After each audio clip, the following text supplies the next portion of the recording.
In today's video, I'm going to teach you how to make an item receipt in QuickBooks Online. Whether you're managing inventory daily or just learning the system, this step-by-step guide will make the process simple and clear. Let's get started. First, open your browser and head to the QuickBooks Online sign-in page. Click on the sign-in button located at the top right when the product options appear. Make sure you select QuickBooks Online since that's where we'll be working. Next, enter your email or username and password. Double check that both fields are correct, then click Continue to log in. You'll now land on your QuickBooks homepage, which acts as your central hub for managing all your financial and inventory tasks. From the homepage, look for the Create button. This is usually displayed clearly on the left side panel. Click on it, and a drop-down menu will appear showing different transaction types.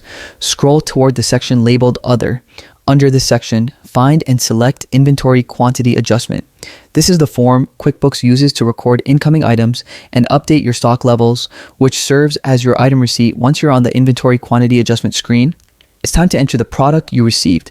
In the product field, either type the product name or select it from the drop-down list if it already exists in your inventory. After selecting the product, enter the quantity received. This should match the number of units that actually arrived. Take a moment to review this carefully. Accurate quantities are essential for maintaining correct stock records.